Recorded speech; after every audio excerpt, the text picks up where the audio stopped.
as we're getting started, my name is Dr. Chelsea Wakefield, and I am coming to you from Little Rock, Arkansas. If you're just getting on the webinar, I'd love to hear where you are dialing in from, the state, the country. Let me know where you're dialing in from. I'd love to hear that in the chat. So for those of you who are new to webinars, there's a bar at the bottom of the picture that will allow you to enter in information. And over the course of this webinar, you are welcome to ask questions. I'll set aside about 15 minutes at the end of the presentation to answer any questions that you have over the course of the presentation. So feel free to write anything at all into the chat. And Denver, Colorado. Great. Okay, so let's get started. So this is a presentation on my new book, The Labyrinth of Love, which is published by Chiron. And I know that most of the people on this webinar are either from the Chiron mailing list or the Hayden Institute mailing list, where I have taught for the last 20 years. So welcome from both of those lists, and thanks for being here. I also have a little cluster of personal friends, so it's good to see you online as well. And today, I want to open with a story. When we lived outside of Asheville, North Carolina, there was a particular restaurant that we went to for breakfast often. And there was a young waiter in that restaurant that I started a conversation with about the word individuation. I wondered if he knew what that word meant, and he had never heard it before, but he said he thought that it meant something about becoming an individual. And I said, yes, essentially that's what it means. And we were talking about dream work. And he told me the following dream, which has stayed with me for many, many years. It was a dream in which he was asleep, and then he awakened. And he thought he was awake in the dream, but then a second set of lids opened, and he was really awake. And then he woke up into the morning. So there was a series of awakenings in this dream, a second set of lids opening, a third set. And I believe that over the course of our lives, if we are in an individuation process, we are continually awakening and awakening again and awakening again. So the book, The Labyrinth of Love, is about traveling the path of love with another individual, with both of you in a process of awakening and sharing that journey together. So it is my hope that the book will awaken people to a deeper level of relationship. And in that relationship, they will discover a portal into a greater capacity for both loving and being loved. So allow me to share my screen, and I will start into the PowerPoint.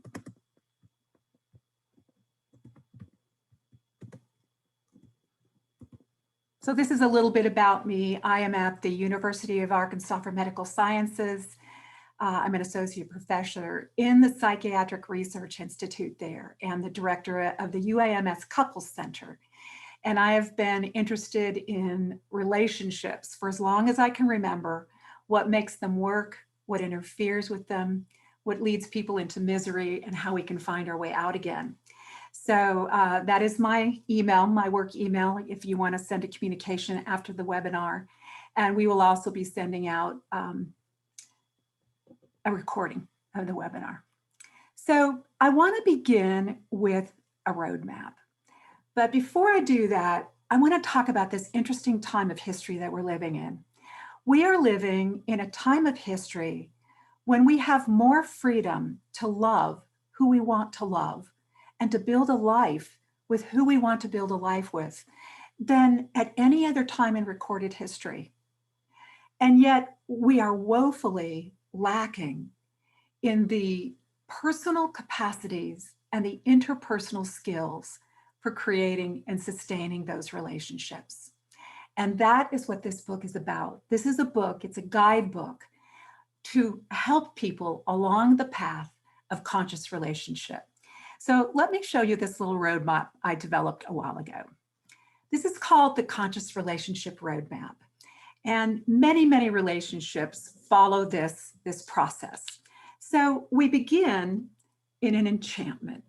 And an enchantment for many people is what we would call in Jungian terms an inflation, where a dimension of self is coming online and we're tapping into the archetypal story, the archetypal love story, where we are lofted onto Mount Olympus and we experience ourselves almost as being gods and goddesses. Is what Dorothy Tenov began to term limerence. It's a sparkly stage of the relationship where we are awash in dopamine, somewhat drunk on love, something we might call a love potion. And in that limerence, we have this experience that this other person is everything we've always hoped for, that that person is meeting our needs, and that this is the ideal relationship. There's a lock and key fit. So many people in the process of this limerence will move into a committed relationship. They will stand at the altar drunk on love, and then they will begin their lives together as significant committed partners, often husband and wife, many different dimensions of relationship nowadays.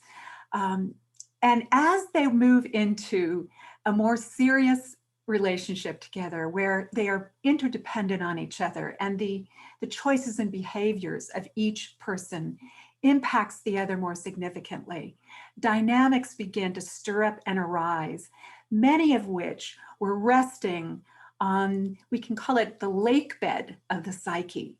And as those two begin to walk through that lake bed, the murk of all those early experiences begins to stir up. They have surprises. They encounter differences. There are misunderstandings where they thought they were on the same page, but it turns out they actually were not. And then there are disillusionments. Protests begin in an attempt to return to the stage of enchantment.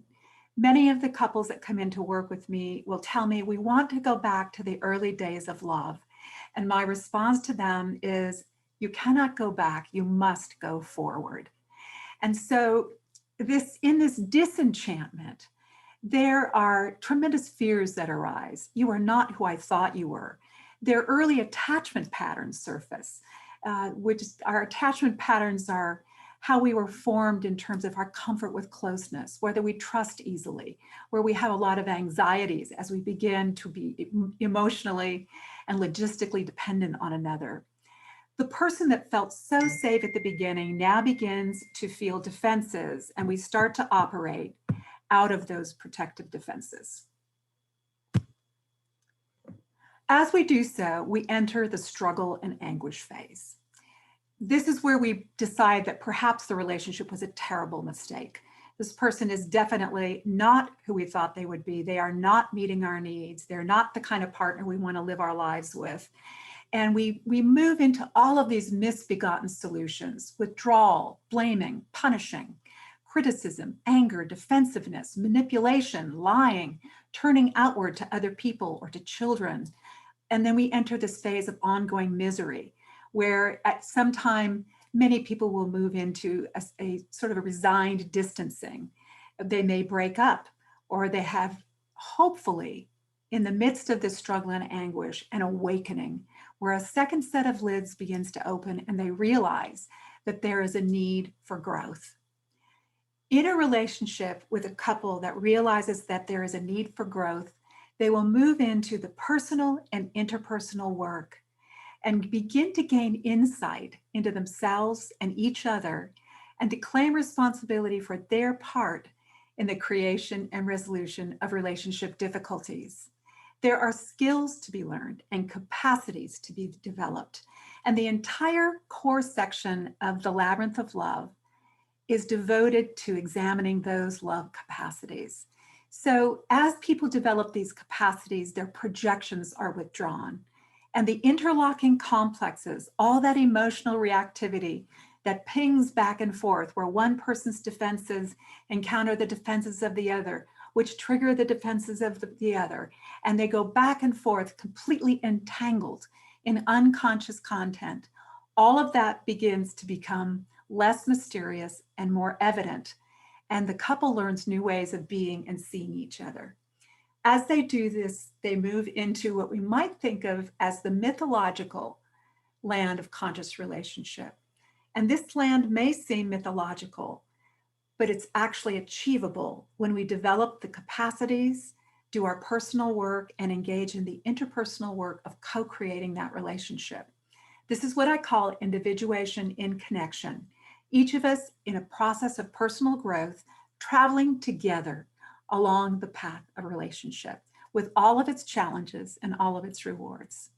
So we are committed to each other and to the process of deepening our love capacities, garnering courage, engaging in curiosity, as Ellen Bader often says, becoming curious instead of furious, engaging in more advanced communication skills, wondering who is it in us who's speaking? Are we speaking out of a complex? Are we more self-aware? What are we doing with the inner children inside and all of their threat responses and attachment orientations? Who is communicating and what is it that we're trying to get across? Are we listening deeply to the partner and really seeking to understand them rather than just continually trying to get what we need from them and to get our version of reality across? As people begin to seek understanding, really listen deeply, and really come to understand each other apart from who we want them to be, but to encounter them as they are, compassion grows. Understanding leads to compassion. And then we can move into a very special capacity, the capacity of creativity. When we're actually accessing our innate creativity, we have the capacity to transcend the problems that kept us so entangled before. So in this dimension of relationship, problems that we struggled with, that we argued about, that we sought to solve with all of these behavioral solutions are actually evaporated because we have transcended them. And that is the process of individuation in connection. So as we do this, the relationship is increasingly sourced from the deep self, not the ego identity. And our soulful connection begins to develop beyond the need-driven ego. And this is a truly amazing relationship. So I want to show you some images of what happens in various stages of the relationship. This is a picture of early love, the enchantment phase, filled with projections. And you can see that this young couple sitting on the couch is having a conversation. They may be talking about, should we order pizza tonight for dinner or shall we see a movie? But in their minds and in their unconscious realm, they are projecting on the other the possible long-term relationship, the possibility that maybe this is the one.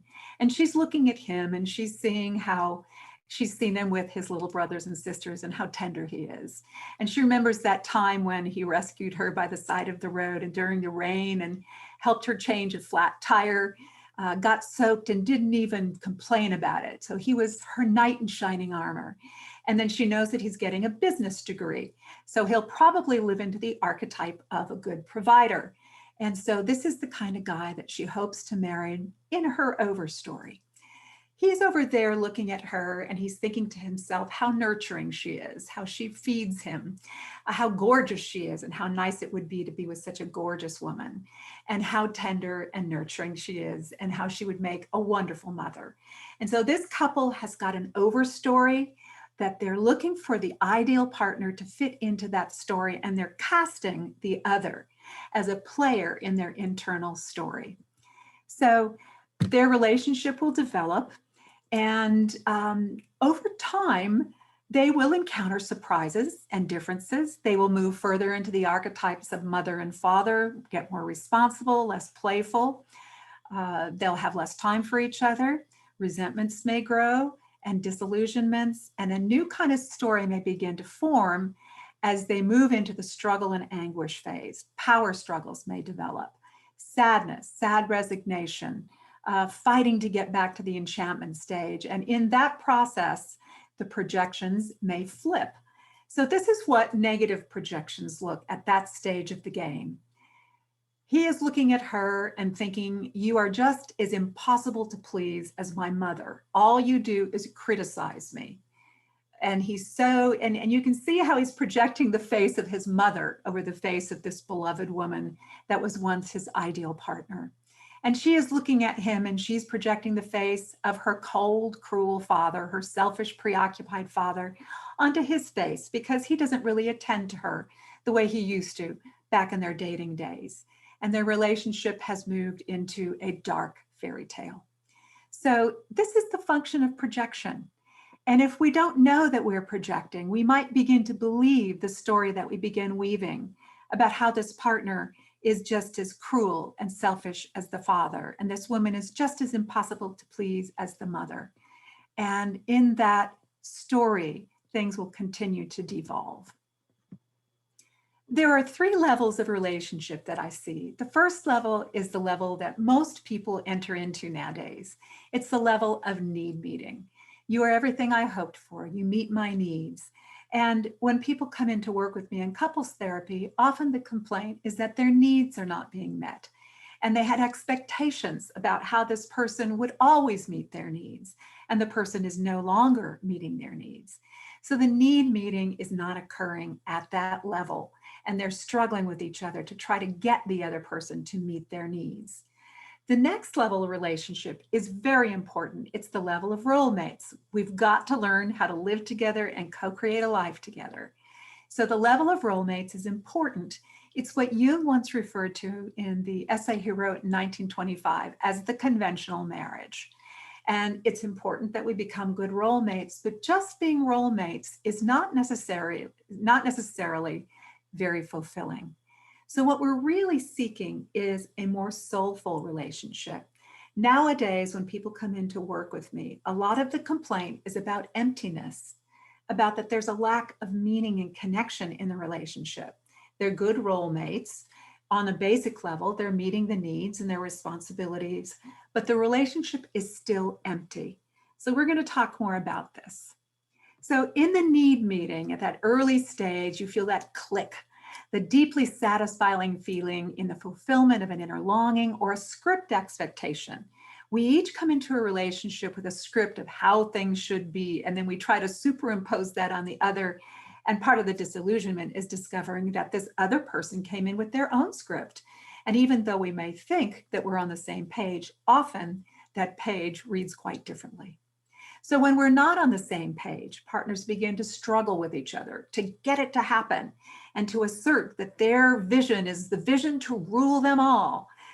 They place their fulfillment fate in the other person's hands. And this is a guaranteed recipe for disappointment, resentment, and sometimes disaster. Most people who are looking for the right person, it's based on their completion story. That feeling of you complete me. And this is a relationship based in need meeting. The problem with relationships based on need meeting is that sometimes they don't get fulfilled.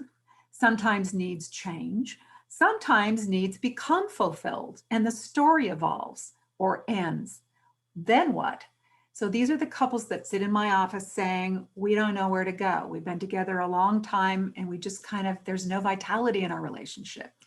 We feel like we're just drifting along in an empty relationship. So again, role mates is living with someone and building a life with them. I will often tell people that living with someone and building a life is entirely different from being in love with them. And you cannot build a life with everyone that you fall in love with.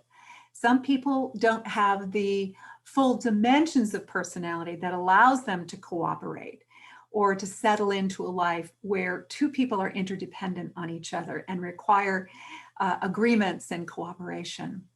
So dividing responsibilities is a necessary life skill, a necessary relationship skill, but again, it's not often completely fulfilling. This is the conventional marriage. And in the old days, in the traditional marriage, we often heard these partners refer to each other as Ma and Pa. Hey, Ma, what about this? Or hey, Mother, can you get me a glass of water from the kitchen? So I want to talk a little bit about this archetypal casting of mother and father. The archetypes of mother and father are very powerful archetypes. They promote the perpetuation of the species and demand responsibility and thinking of others, not ourselves. We are thinking of these little people we are responsible for and all of their needs. So the problem with living into the archetypes of mother and father entirely is that they are inherently de-eroticizing. They pull us away from the playful young lovers we once were and away from personal sensuality and pleasure, which begins to feel really indulgent and entirely selfish. And people will say to me often, when I'm trying to work with them around sexuality, they'll say, we don't have time for that. We have so many responsibilities.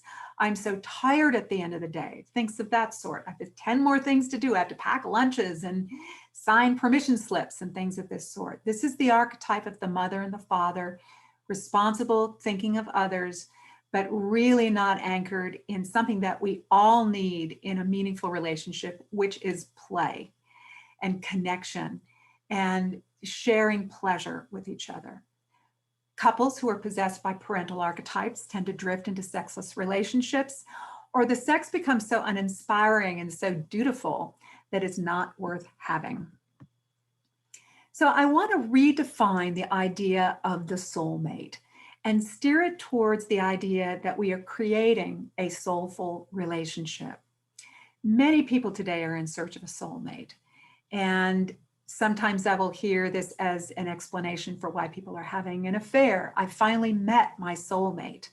What I know is that they've met someone where the projections in the enchantment are pinging back and forth crazily, and that person has been carted off by that enchantment, and is, again, their brains are awash with dopamine, and they're in the love complex. They cannot see clearly. They're idealizing this other person, probably as they once idealized their mate.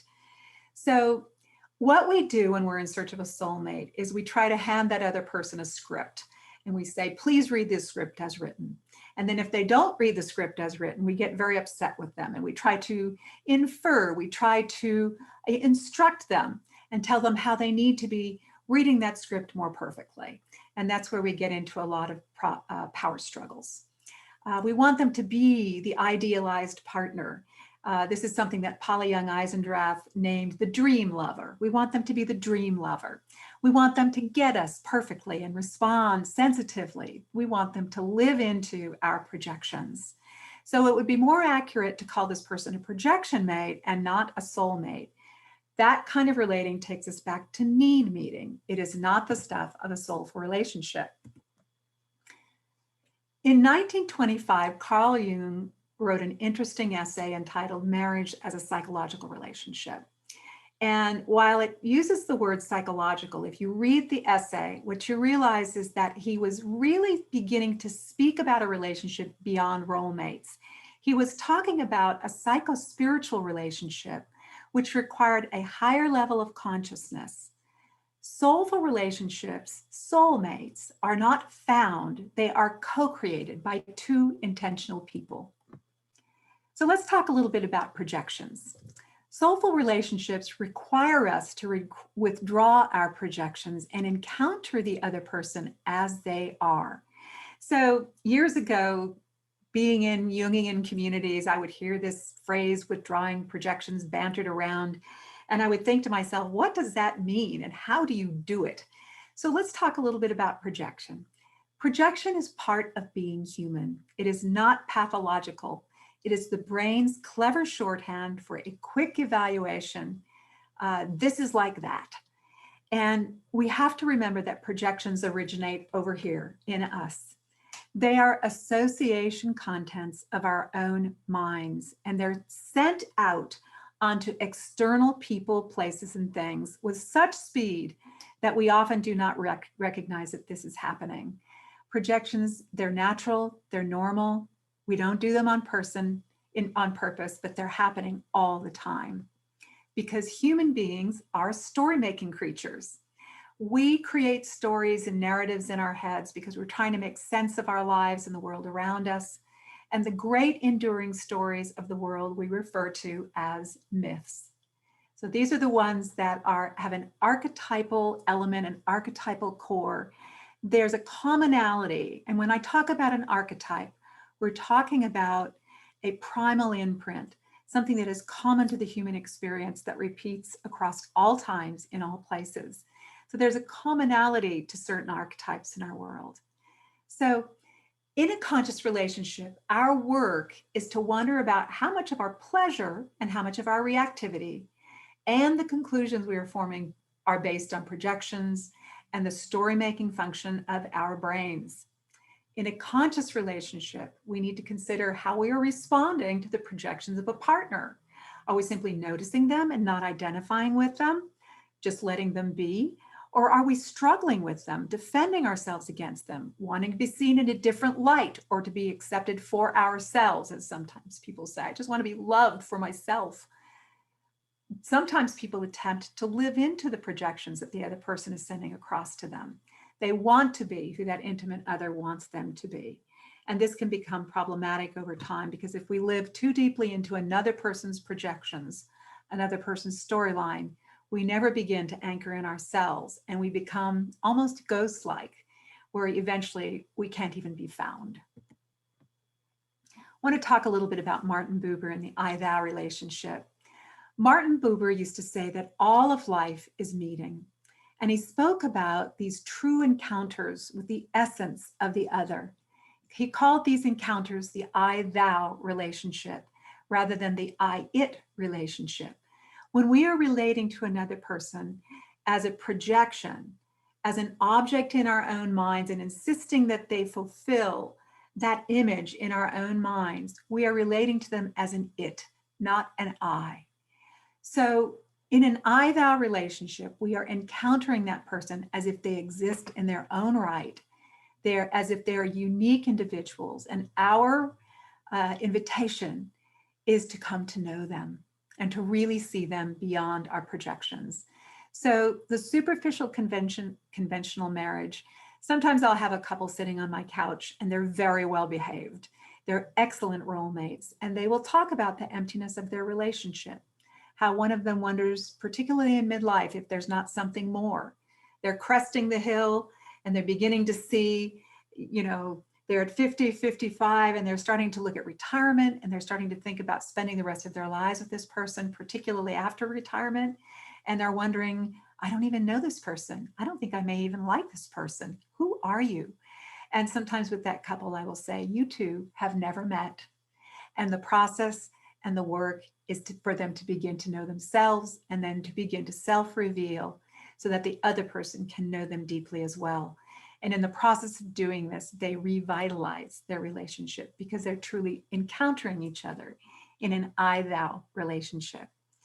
So true meeting can only take place when we are conscious of our tendency to project and that we carry agendas. We want this other person to be who we want them to be. We want them to respond to us in the way we want them to respond. We want them to be responsible and passionate and nurturing and caring and fun, and all of these qualities that are coming from our internal longings that we're assigning to the other person. We have to learn to be in the present moment. The present moment is all that we have. If we're referencing a troubled past and bring that into the present moment, we're interfering with the possibility of a new kind of experience. If we're looking into the fearful future and not in the present moment, we may be preparing for some awful eventuality that may never occur, and we're interfering with the experience of satisfaction and meeting that we might have in the present moment. We need to be open to discovery, letting go of our preconceived ideas of who that person is and even of who we are, because we might discover ourselves to be something new in the encounter with that person. The interesting thing about encountering another at this level is that as we develop our capacity for an open, engaged presence, we have an increasing number of deep encounters, and these are immensely satisfying. We have moments when we actually drop our projections and expectations and meet our partners as unique individuals with their own existence and inner experience. And one of the things that I know about these kinds of encounters is that they are soulful. And the soul is inherently beautiful. We fall in love with people when we can see their souls. So in order to do this, we've got to access the love capacities, curiosity, and compassion. And we'll talk more about the 6 love capacities in a minute. Individuation and connection is what this book is about. It is a guidebook past the quandaries and the quagmires of love into some actionable things that we can do and some insights and a recontextualization of what the relationship is actually about. Many people think of individuation as a solo journey, and it is, but two people can individuate in connection, sharing their process of growth and the personal discoveries they're making about themselves and about the meaning of life, and what is emerging as they're continuing the conversation with the deep self, that guiding compass within us, which is different than our ego identity. And that conversation between the little s self of the ego identity and the deep and the big S self, that guiding compass within, is really what guides our journey of individuation. Everything changes when we view relationship as a path of growth. Every misunderstanding or hurtful exchange becomes an invitation into learning more about oneself and one's partner. Every disappointment, every disillusion, then is inviting us to begin within, to do our personal work, and then to re-engage that partner on the outside from a new place. So there are two terms that I hear a lot. I hear differentiation and I hear individuation. These are interrelated, but they're slightly different concepts. Differentiation is about the ability to maintain a sense of self in the presence of an important other, to really self-define in terms of how we are different from other people, how we are unique, how we see things differently. And when we realize that we are actually different from others, there's a sort of existential anxiety that begins to bubble up. And especially if we experience a cold space where somebody pulls away from us because we're different than them, or we are wanting something different, or we have different priorities or different beliefs. This can happen with parents as we're growing up. It can be very painful. And it happens with partners as well. And this concern about will we be abandoned? Will we be engulfed? Do I have to be who you want me to be in order to be loved by you? All these questions are part of the differentiation process, and being able to tolerate the difference and the anxiety that arises around difference. Individuation can actually not occur unless we are engaging in the process of differentiation. Because when we begin to individuate and become the person we were born to be and actualize our full potential, we actually realize that we are uniquely different. We are uniquely gifted with our own gifts, our own qualities, our own way of being in the world that is unique as a snowflake. I like to call the deep self of each individual the soul print, because it is as individual as our fingerprint. So this conversation with the deep self, integrating material from the deep self, bringing it up into awareness and integrating it with the ego identity, is the process of individuation. So we're guided by this inner compass, and there's an evolving growth into our unique personhood beyond our over-identification with our history, whether that's a good history or a wounding history, beyond our roles, beyond our family belonging and our cultural condition and conditioning. Individuation requires us to differentiate. So here's a question. Do you understand that your partner has a unique subjective or inner world that is completely different from your own? Can you be curious about this instead of experiencing it as threatening or frightening? One of the things I encourage couples to do, because this work of individuation, this work of personal insight and interpersonal development, it takes some investment. And in order to do that, I think a couple needs to speak of their compelling vision. And I love to see the different priorities and goals that couples will come up with together that they both want to live into. It has to be something they both want to live into, something that is compelling enough for them to begin to do their personal work, to face themselves, to begin to grow beyond their childhood fears and the complexes that keep them bound up, and to begin to move into a larger personhood and begin to encounter each other and to face each other as they actually are, rather than as who they would wish them to be. So the vision of the co-world, it has to be a world that both people want to inhabit. And we need to understand that relationship is a third entity. It is different than the you or the me. It is a we. And this third entity has to be nurtured, sustained, and frequently redefined as we continue to develop and evolve and our life circumstances change. So we don't just get a relationship or get a partner, find a partner and put it all in place and then let it drift. When we let it drift, it is sure to wind up on the rocks of a relationship. So the compelling vision of the possible dream requires us to become more conscious and to withdraw our projections. So we have to let go of the archetypal dream lover that Pauline Eisendrath writes about so beautifully. We meet our partner as they are, and we see the raw materials we have to build this co-world. And we also see where we need to grow and where we need to heal. So that's the two pieces of it, the personal work and the interpersonal work.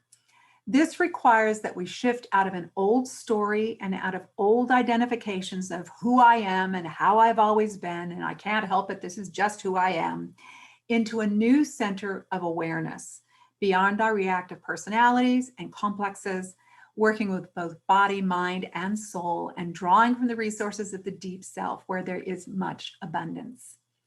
So let me talk a little bit more about the 6 love capacities. This is the core of the Labyrinth of Love. And so they are, starting at the top, commitment. And it's not just commitment to a person, it's commitment to a process. And it's also commitment to remaining present and engaged with that person over the arc of the relationship so that we can continue to update who they are today, not who they were yesterday or the year before or when we met them. Who are you today? That's the encounter piece. So a commitment to a person, a process, and a presence. We need to have courage to walk this path because this kind of an encounter, beyond being role mates, requires us to have courage. We have to have courage to face ourselves, and we have to have courage to face the other person beyond our projections. And while that power struggle that we get into over projections may be difficult and miserable, actually seeing the person that we're actually living with and building a life with can be even more scary. But that person, keep in mind, they also have an archetypal seedbed, a place of deep potential that they can draw from. And if they are on the journey of individuation, whoever they are today, at the level that they're operating today, has the capacity for growth. This is the transpersonal dimension that is possible between two people who are devoted to relationship as a path of growth. So the courage that we have, we also build as we use it. When we take risks and they work out well, we gain more courage. When we take a risk and we fall down and get up again and keep going, we gain more courage. Courage is drawn from the deep self. It is actually a spiritual capacity. The next love capacity is curiosity. This may be one of the most important love capacities of all. Curiosity, it is often said that the neurochemical of curiosity is dopamine. Dopamine is the neurotransmitter of discovery and of wonder and of awe. When we move to curiosity out of threat response and really begin to inquire, who am I and what's going on with me, to begin within, and to really be curious about who are you and what's going on with you. Not from an accusatory standpoint, what's going on with you? That would be from the archetype of critical mother. But what is going on with you? To really turn to wonder is something that Parker Palmer also often talks about in his guidelines. Turn to wonder. I wonder what would cause you to react like this. I wonder why this is so important to you. What is the history? What is the meaning you have attached to it? Let me understand you more deeply, to know you more deeply, to be curious about your inner world. So curiosity is very important. Then we move to communication. Communication is a vast topic, and there are many, many books written on communication, but often in those books, what I don't see is the question, who in you is communicating? And in my work, I like to define our series of subpersonalities as the inner cast of characters. This is something I wrote about in a previous book called Negotiating the Inner Peace Treaty. and defining our inner cast of characters, and realizing that any relationship between two people, there are two inner casts of characters, and the mix and match of those inner characters will determine the quality of the relating, and whether we're in trouble with each other, or we're doing well with each other, whether we're cooperating or power struggling. All of those things depends on the mixing and matching of those subpersonalities. So who is communicating is a very important question. It is also important to cross the bridge into the other person's world, that is the curiosity dimension, and to look out of that person's eyes and to really imagine being the other person, to find out their history, the meaning attached. So sometimes we're with someone who does not practice very good communication skills. Their communication might be full of projections, full of accusations, full of blame and shame, full of passive-aggressive comments, or even full of manipulation.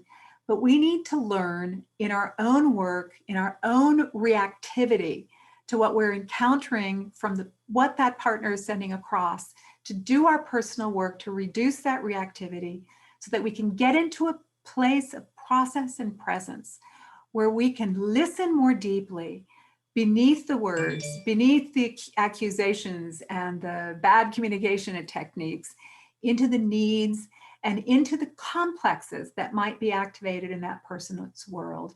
A complex is a collection of emotionally charged associations that take us out of the present moment and give us a particular set of lenses that we are viewing from. When we are in a complex, we cannot be present. Being in a complex is like being in the center of this collapsed little ball. When we do our personal work, that ball expands and we begin, the architecture of it may still exist in the psyche, but we can sail on through it without becoming entangled. But even so, occasionally we experience that complex collapsing in on us and we're stuck. We're stuck in the past. We're stuck in an inner self system that is not an adult, that cannot be present and cannot really relate in that moment. So that's where our personal work becomes so incredibly important. When we begin to understand the other person, when we understand their reactive complexes, where they come from, and when we begin to understand ourselves and our own sensitivities, we develop compassion. Compassion comes from deep understanding. And the compassion is both for ourselves and for that other person. There's lots of really excellent research on capacity nowadays that has to do with the positive impact on relationships. Compassion is very different from a lack of accountability. We are to be both compassionate and both accountable. It reminds me of the day I sat in front of Carl Jung's favorite Black Madonna outside of Einsiedeln, and really just sat there and meditated and really grasped at a very cellular level that we need to operate in between the poles of compassion and accountability, and that they're both important in our relationships. One cannot operate without the other. We need to be self-compassionate and compassionate towards the other, and yet we need to be accountable for what we're bringing into the relationship. So important. When we're doing all of this, we can move into a dimension of relationship that is very powerful. This is the dimension of creativity. This is the dimension where we transcend some of the problems that we were stuck in before because we're practicing these 6 love capacities and we're accessing creativity. Creativity always comes from the deep self. When we are in creativity, we can come up with solutions that never would have occurred to us when we were stuck in our interlocking complexes, struggling with the partner. Our creativity and our co-creativity with that partner allow us to develop and define a relationship that both people want to inhabit, a co-world that both people want to dwell within, that they will want to protect, sustain, and invest in. But what do we do with all those needs? People have needs. And I am so reminded of this when I see the amount of shame that some people, when they realize that they are burdening the relationship with their needs, there's such shame. They want to get rid of the needs. They want to hide them. they are not sure what to do with them. And they might ricochet back and forth from being overwhelmed by those needs and exploding onto the partner, or completely withdrawing from the partner out of a fear that they will damage that person in some way or overwhelm them with their vast amount of needs. Needs just are. They just are. And they come from that inner self system, that inner cast of characters. Most of our really deep unmet needs come from our wounded children, our inner children, our vulnerable children, our impulsive children, our fearful children, our angry children. Most of the needs come from them. And what we really need to do is get that healthy adult at the wheel of the bus, so to speak, so that we've got all those kids as passengers and we're taking care of them internally, but we're also communicating with a partner, asking for things in a way that is a request rather than a demand. Nobody responds well to demand energy, but we can certainly let that person know what we would like to receive from them, and then make sure that we are actually able to receive. So many times I've seen relationships where the person says, I feel so unloved. I feel so unloved. But that person has armored up to the point where the love cannot get in. And their personal work is to drop that armor and allow themselves to experience the love that is being sent from their partner. So needs are very complicated, but that's the personal work. And the interpersonal work is in communicating with that partner clearly and cleanly about what we would prefer, what we would like, making requests, negotiating, being creative about how those needs might be met, and not getting stuck in the form. We tend to get stuck in one form of how we want that need met. You must do this, you must do this. But there are many ways to meet needs, many forms that needs can be met in. When we assign all of those needs to the other person, it sets us up for disappointment, resentment, and power struggles. And this does not negate that we should have needs. Of course we have needs, we're human. But to be aware of those needs and to be aware of who in us is holding those needs is very important. There are principles and practices that nurture relationships and create a foundation for trust and security, and we can certainly practice those things. It's very important that we identify the kids behind the curtain, healing and supporting those wounded, vulnerable inner children so that they do not overwhelm the adult relationship. And we have to discover the protector defenders that have activated and developed over time to protect those children. When I talk about someone being armored up, this is one form of the protector defender. I'm just going to put an armor. I'm going to put an electric fence around myself so that you can't hurt me. But you can't reach me either. I can't feel the love you're sending because it's bouncing off of the armor, hitting the electric fence, or you're just kind of backing up because I'm so prickly. So we have all sorts of defenses that interfere with the possibility of loving and being loved. So the personal work in some of these childhood defenses, which we can also call complexes, the complexes against intimacy are our fears of abandonment, the sense that we're inherently unlovable, and that anyone who knows us deeply will not like us, will leave, that we're just fundamentally flawed. We have fears of engulfment, on the other hand, and this is a fear that we will be overwhelmed or overtaken by that other person, that their needs and demands will be so much that we'll have to abdicate ourselves, that we'll have to give up ourselves. So those of you who are familiar with attachment theory will see that the fears of abandonment are the anxious, insecure attachment orientation, and the fears of engulfment are what cause us to be so avoidant and to have an avoidant attachment orientation. We also have fears of being used, abused, or betrayed. And one of the things that I see in couples that are troubled and in partners that seem to pick the same partner over and over again is what Freud used to call a repetition compulsion. They unconsciously pick a partner to duplicate an experience they had in their early life, hoping that they can make things turn out differently. Maybe this time I can get what I really needed. I can get this person to respond to me, to see me, to love me in the way I always wanted to be loved. But they pick people with whom that will never be possible.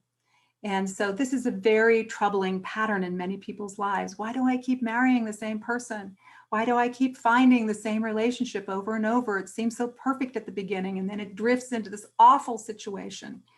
That's because there's an unconscious complex that's operating and that needs to be brought up into awareness and worked with. And this idea of being able to redo the past needs to be let go of. So many people who experienced emotional deprivation in their early years will bring big emotional needs into the present adult relationship.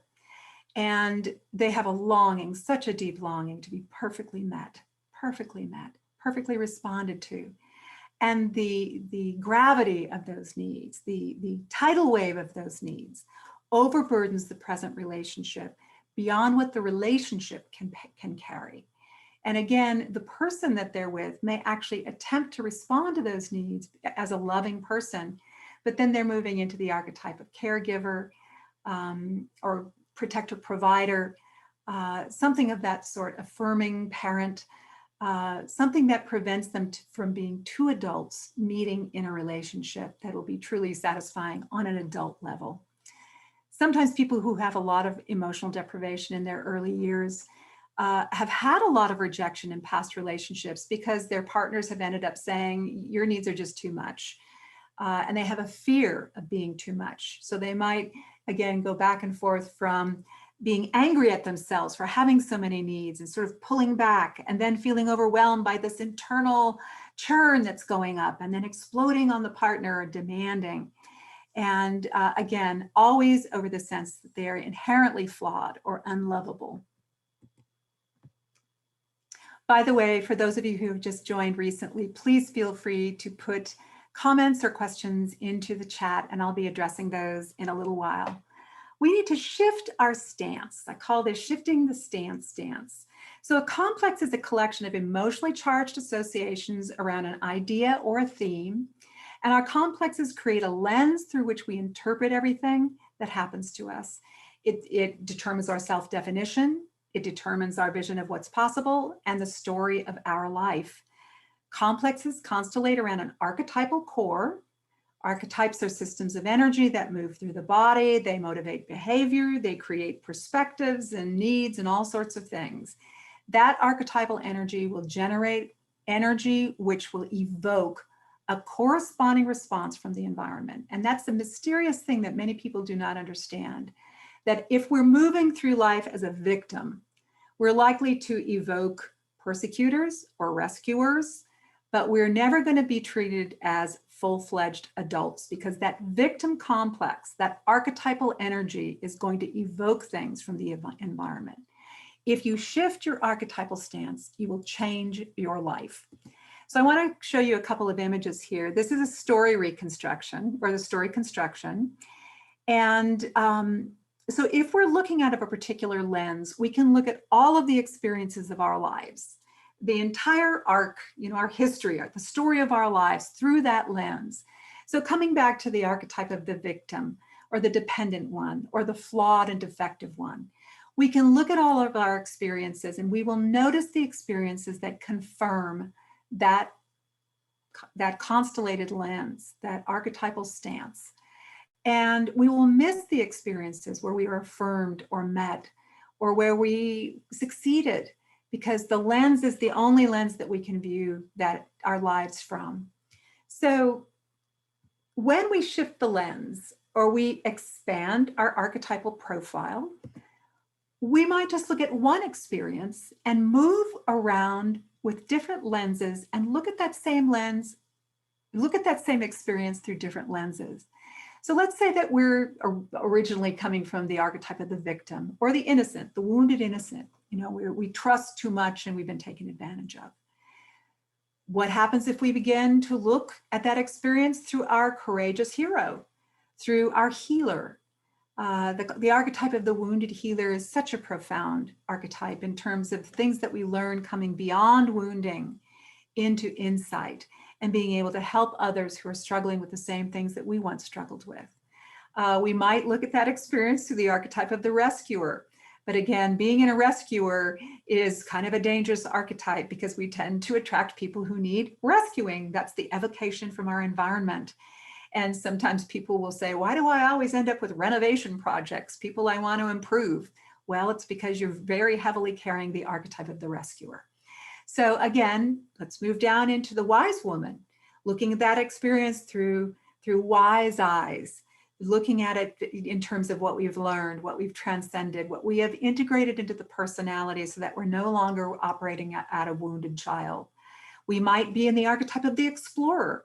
This is part of inner work, exploring our inner landscape, finding out how we were formed, being curious about ourselves, being curious about the experience and looking at it through different perspectives.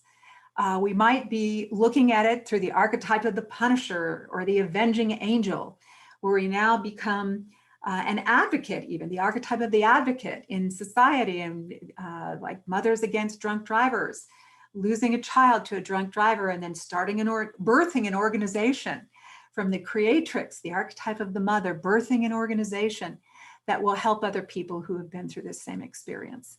And hopefully moving beyond the wounding, the loss, the victimhood into the advocate. The archetype of the advocate is a powerful archetype. It's different than the rescuer. It's a different stance, but we can look at experiences through a lot of different lenses. In every relationship, we have two inner casts of characters.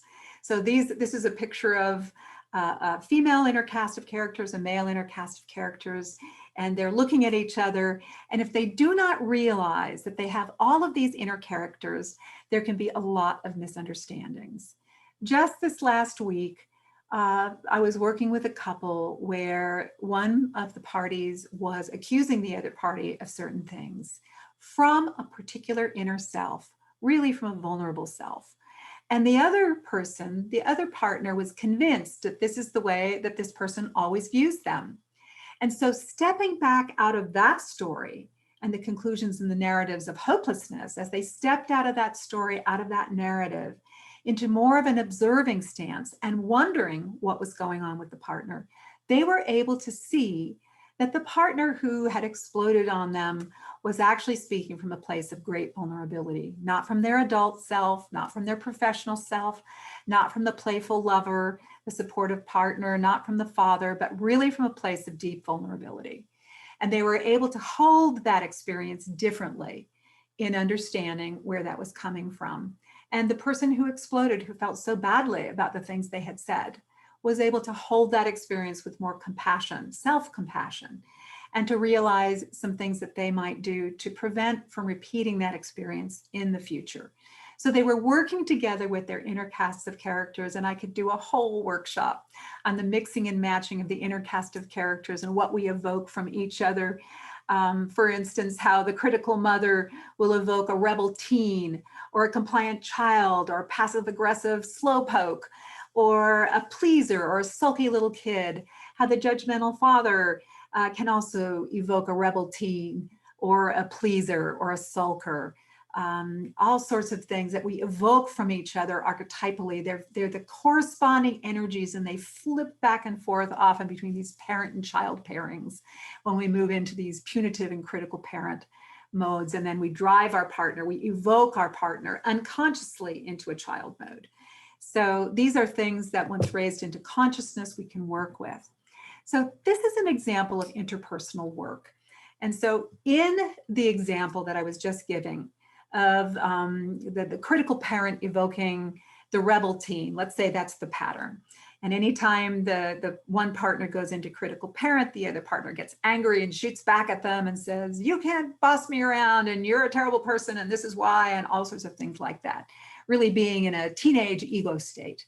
So stepping back out of that dynamic, stepping out of the story when they're calm later on, and doing this work in untangling the interlocking complexes.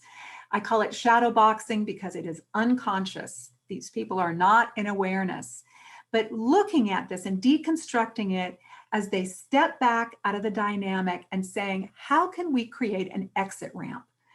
I need to do my inner work. You need to do your inner work. We don't tell people to do their inner work, but we do our inner work.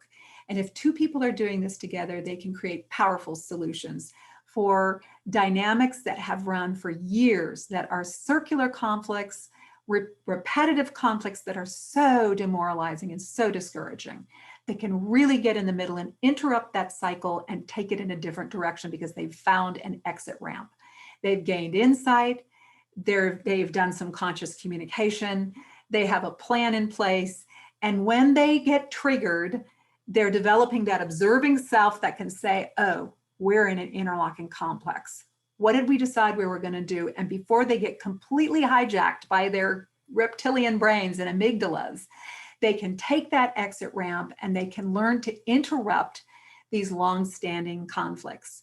People who are unconscious and have not developed this go round and round. One person says or does something and it triggers a complex in the other person. Out of that complex, they react to the other person, which triggers the complex in the other. And then that person reacts out of that complex. And you can go ricocheting from victim, rescuer, persecutor, parental, child, abandonment, engulfment, all sorts of complexes, hero, rescuer, psychological evaluator, all sorts of things that can begin to happen as these just go round and round, and they tend to go faster and faster when we're in an unconscious state. When we're gaining a deeper understanding, we can transform problems by working at the right level. So we've got a problem and a struggle. But what we really need to do is we need to go into our personal history and the personal history of the partner to see how this difficulty was formed. What are the complexes? What are the projections that are going back and forth? What is the vulnerability that is leading to reactivity and defensiveness? Once we have a little bit of awareness of this, we can look at the stories that we're weaving. We can look at the values that we're carrying and the conclusions we're reaching, our very invested convictions and values where we're blaming the other person and speaking down to them because they're not the person that we want them to be in terms of our values and our convictions. We can exit that and we can balance accountability for doing our personal work and compassion for self and others. And both of those, again, accountability and compassion are so important. Having compassion for your partner means that you're accepting the partner as a human being and not insisting that that person be your dream lover or a mythological feature from the realm of the gods. Because when we're in that early enchantment phase, we do feel like we're on Mount Olympus and we have entered that lofty sphere and we just so want to live there forever. But this is not possible in human relationships. Can we move beyond seeing this person in a one-dimensional way, where we're just painting them with a broad brush? She's so selfish. He's such an idiot. Can we begin to understand that they have an inner cast of characters? We have an inner cast of characters. Those inner selves are mixing and matching and creating all kinds of dynamics. And we need to become more conscious of who is relating to who is communicating with who is evoking the complexes, responsive complexes in the other, and how do we create exit ramps? So can we begin to view this beloved other as in process with the complexity of these many selves and dimensions of possibility? In self-compassion, to ask ourselves, what would it mean to accept ourselves as an imperfect human being? Not that we're not growing, not that we're not being accountable, but we don't have to be perfect. And that's a perfection complex, one that we need to move beyond. What would it mean to be kind to oneself, especially to one's inner children? I find so often people want to get rid of their inner children. They want to punish them. They want to lock them away in a closet, but we've got to care for them. We need to heal them and we need to reassure them and to welcome them, because they also bring some very important things to our lives, like playfulness, and they have great warning systems. So all of these things are benefits. All of these things are benefits. Creativity, another aspect of our inner children. And we need to be accountable, committed to the path of growth so that we can grow beyond the childhood patterns of wounding and self-protection into a larger story. So people often ask me, can one person change a relationship? If I'm the only person doing the work, is there any hope for this relationship? And sometimes yes, sometimes no. But what I will say is that our individual archetypal stances are powerful determinants of what we evoke from a partner. And as an increasingly awakened person, when we can manage our own defenses that become activated when we interact with our partner's defenses, we begin to relate more effectively, more calmly, more clearly. So we're not in that cycle where we're going round and round, pinging back and forth and just triggering each other, co-triggering. When we begin to listen under the defenses and begin to see that person's essence, the soul peeking out, we actually encourage that essence to emerge more. And a person's essence, their soul, is inherently beautiful, and we can begin to appreciate them in new ways. And when we begin to do that and create an environment of safety, we may engage that person in the process of co-traveling with us. And now you've got a partner to journey with. Should I stay or should I go is an important question. Sometimes people say in this perspective, can I leave a relationship that's abusive or someone who is in denial about the impact of serious substance abuse? Of course you can. Of course you can leave an abusive relationship, or one in which the partner is unwilling to face and recover. Sometimes the most loving thing we can do is to leave a relationship, because then that partner is left with themselves without you as a projection screen. And that absence of you as the triggering partner can cause them to begin to look at themselves in a more exacting way. Leaving a relationship in a state of reactivity is not a good idea. Reactivity means there's something for us to learn here. There's personal work to do. If you leave a relationship because you're upset, because your needs are not being met, because you don't like who the partner is for you, there's something to learn here. There's projection going on. There's needs that are being assigned to the other person. And if you leave this relationship without learning anything or without any growth, you're going to enter the next relationship and the same dynamics will repeat eventually. So when people are even thinking about leaving a relationship, I will say to them, practice good relating.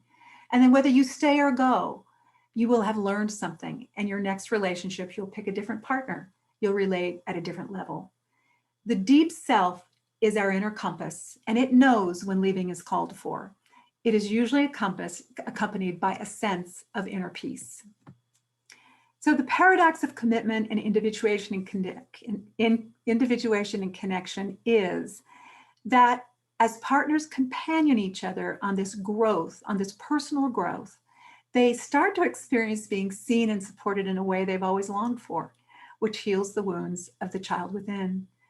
The growth of the personal work diminishes these experiences of being hijacked by complexes where we're no longer present and we're in our worst selves, reacting in ways that we later regret. And it diminishes our projections. We start to see more clearly and love more dearly. The field of the relationship becomes safer, and we start to relax and our hearts begin to open. In this field of safety, again, our complexes diminish and we can access our capacity for deep creativity. In this transformed field, we transcend problems that once plagued us. The problems disappear out of our personal growth rather than just being solved. So in the world of co-creation, I ask, what can these two imperfect human beings create together that is mindful, meaningful, and beautiful? This is my compelling vision for the world. I have a compelling vision for many other people learn about conscious relating. And in that compelling vision, a person will be able to remain grounded and present while others are stuck in complexes. So as you can see, this compelling vision is not just for intimate relationships. It is for all relationships. And so in the learning of this, in the teaching of this, in the demonstrating and living of this, we impact the world, we heal the world, where we learn to listen deeply, beyond the animosity, the defensiveness, the demands, into our common human needs. This level of relating heals everyone we come in contact with. Our intimate relationships are the most challenging relationships we have for learning how to relate consciously and meaningfully. If we can develop our love capacities in an intimate relationship, we can do it anywhere. And our capacity for soulful relationship will heal the world. So The Labyrinth of Love is a guidebook for all of this.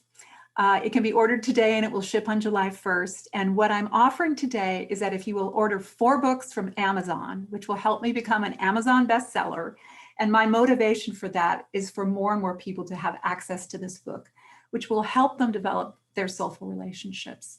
So we're going to offer an $80 credit for the deep dive I'm going to do in September, where I'm going to do an 8-week workshop on putting it into practice on the concepts and the principles that are in The Labyrinth of Love. So if you decide to do this, send a copy of your Amazon order to the Couple Center at UAMS, and we'll put you on the waiting list. So I want to answer some questions now. And so Morgan Jackson has been collecting these, and I'm going to check my chat. I'm going to open the Q&A. Okay, how do we help clients work with their complexes once they are aware of them? So that would require an entire workshop, but there's a great section in the book on working with complexes. A lot of it has to do with working with the body and actually taking people into memories that are healing memories. And what I love about dream work is often clients will have dreams that are bringing a healing experience. And if they're not aware that this is a healing dream, then they can just skitter on past it.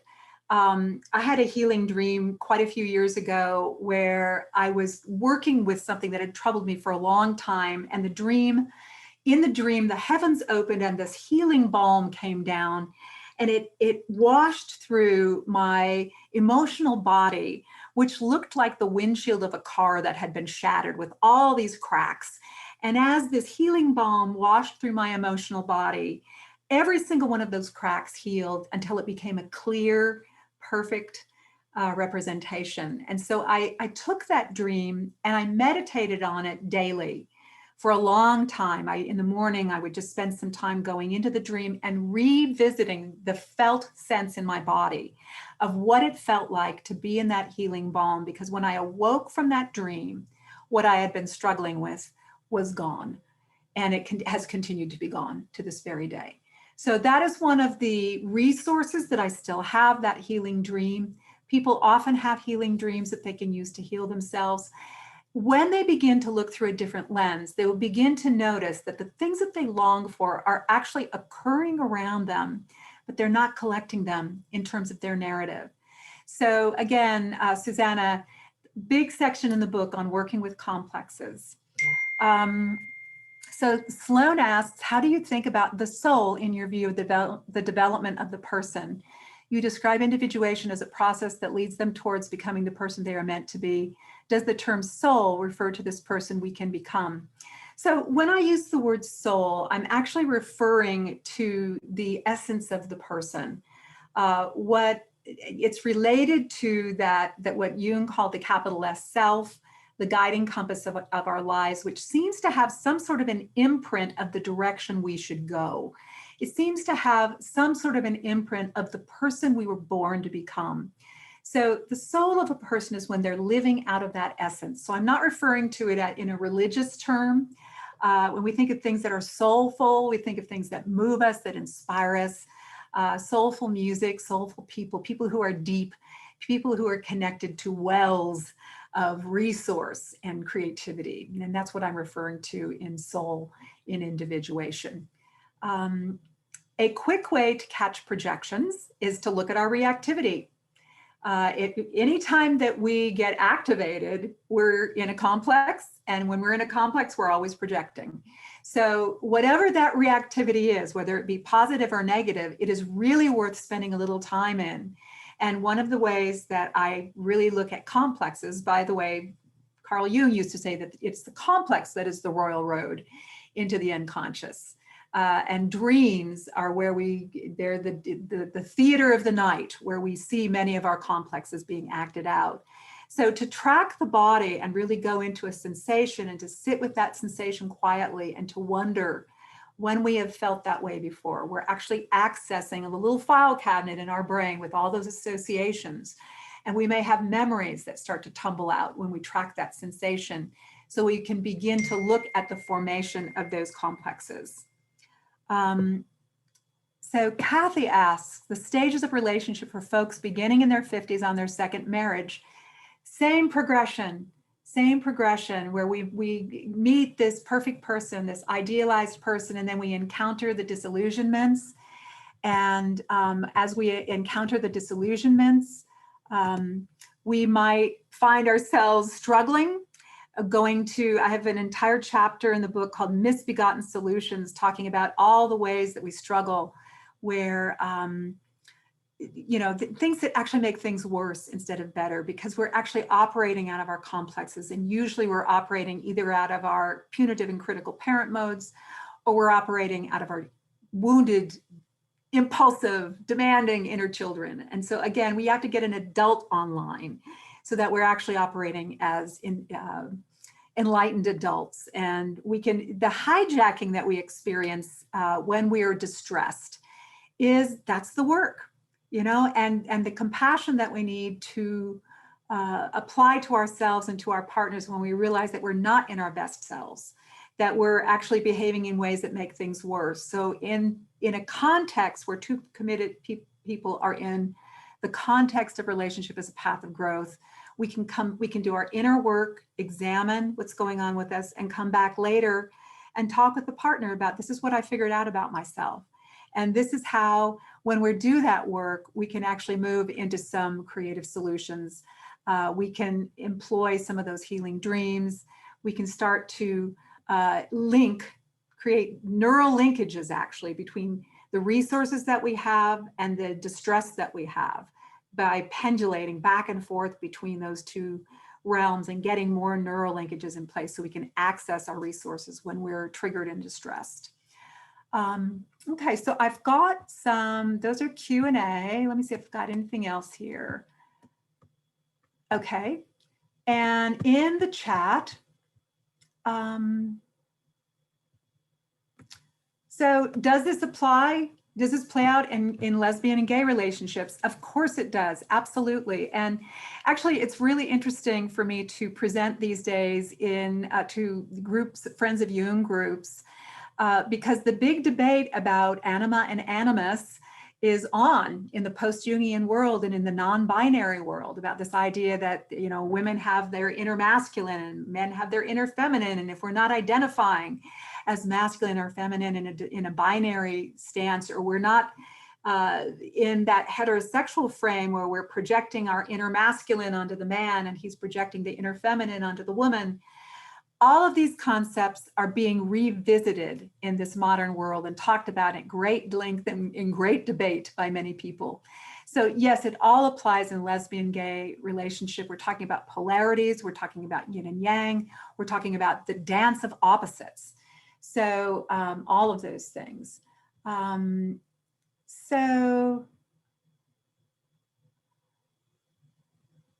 I'm just scrolling down the chat. Have a lot of thank yous. Thank you for the questions. And if anybody hasn't put in where they're coming in from, I'd be really interested to know what cities that you're coming in from. And I so appreciate your presence, and I hope you order the book, and I hope that your intention in the world is to deepen your capacity for loving and being loved so that you can be an agent of healing everywhere you go. So thank you again for joining me, and we're going to mail the recording to you and to the others that were not on the direct webinar. I hope you have a wonderful weekend, and I've got one raised hand. Okay, I think I've covered everything. So take good care, and I hope to see you soon. Bye-bye.